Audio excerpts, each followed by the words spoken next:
eles esticaram até o prazo da pesquisa, Carol, justamente para já conseguir mapear um pouco essas reações diante dessa notícia muito impactante, que foi essa tarifa de 50% anunciada por Donald Trump contra o Brasil, com todo o teor político que esse anúncio teve e que reverberou muito aqui no Brasil entre diferentes reações de diferentes grupos. Então, isso já traz para a gente uma leitura muito quentinha, muito afinada realmente do registro da fotografia de momento, e que o governo Lula tem uma notícia que aguardava ansiosamente desde que conseguiu um passo anterior em relação à crise do IOF, ter mais estratégia digital e conseguir fazer um discurso que viu como um discurso que emplacou, que é aquele discurso de luta de classes, de ricos contra pobres, a estratégia do governo, a estratégia do PT e que se espalhou para a militância em diferentes níveis e que foi vista como uma estratégia que ajudou a dar uma animada ali na militância e que pode ter ajudado o governo, inclusive, a furar um pouco ali a sua própria bolha. Isso se reflete nesses dados de uma queda da desaprovação do presidente Lula. Então, recapitulando esses dados que você trouxe, Carol, a desaprovação, segundo a Genial Quest, caiu de 57% lá em maio, hoje, julho, 2 meses depois, para 53%. A aprovação aumentou de 40% para 43%. Então, é a notícia que o governo esperava. Talvez não venha na proporção que o governo considerava, porque eles estavam bem animados dentro do Palácio do Planalto. Eles têm uma certa obsessão de trazer esses números da aprovação para a margem dos 40%. Isso é uma obsessão até o final do ano. Então, estamos em julho, eles já conseguiram trazer para um patamar de aprovação de 43%. Então, isso é visto como muito positivo, porque a gente teve crises que, por óbvio, não eram esperadas neste momento, a questão do IOF, a questão do tarifaço de Trump, e que já estão adiantando um certo efeito que o governo contava que talvez viria um pouco mais tarde, não agora no mês de julho. Foram crises que a avaliação interna é de que você conseguiu reverter a seu favor.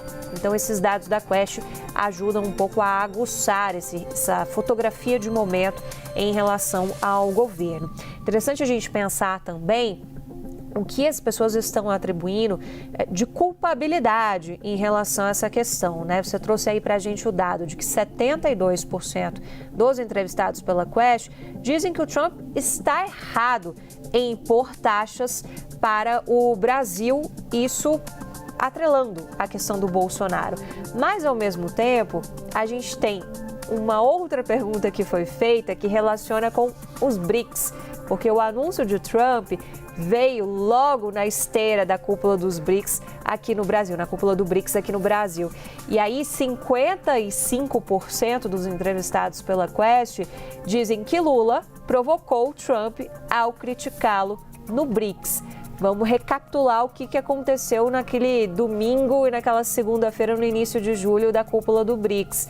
O presidente Lula não necessariamente fez uma menção direta ao nome de Donald Trump, mas fez críticas muito contundentes a medidas unilaterais. Então, não precisa nem mencionar o nome de Donald Trump.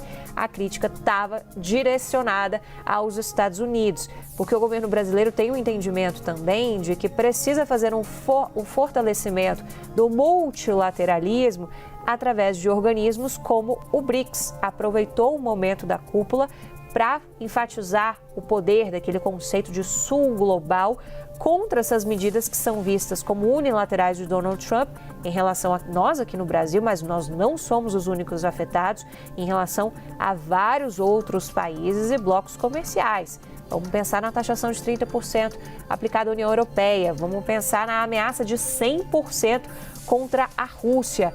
Não estamos isolados nisso, né? As motivações que vão sendo apresentadas têm teor diferente. Aqui no Brasil, o teor foi uma baita contaminação política desse processo.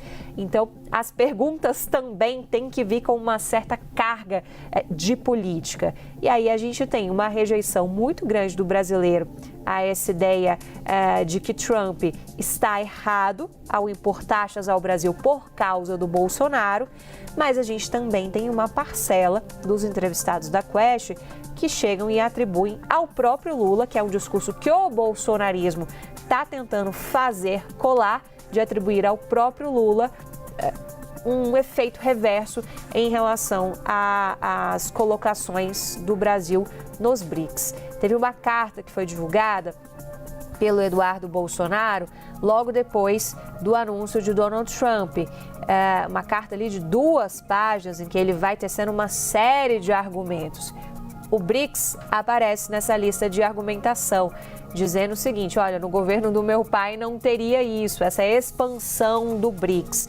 Então, o bolsonarismo tenta colar um pouco essa ideia de atribuir ali a uma culpa do próprio Lula por estar empoderando um bloco que o bolsonarismo não faria se ainda estivesse no poder. Mas ainda assim, Carol, a leitura, de uma forma geral aqui, dessa Genial Quest vem a calhar para o governo e vem acompanhando uma animação interna que a gente está verificando no governo, nos articuladores do governo no Congresso Nacional, sobretudo com aquilo que o governo tem muita dificuldade de emplacar, que é uma estratégia digital, porque nisso a direita nada de braçada e a esquerda está começando a reagir.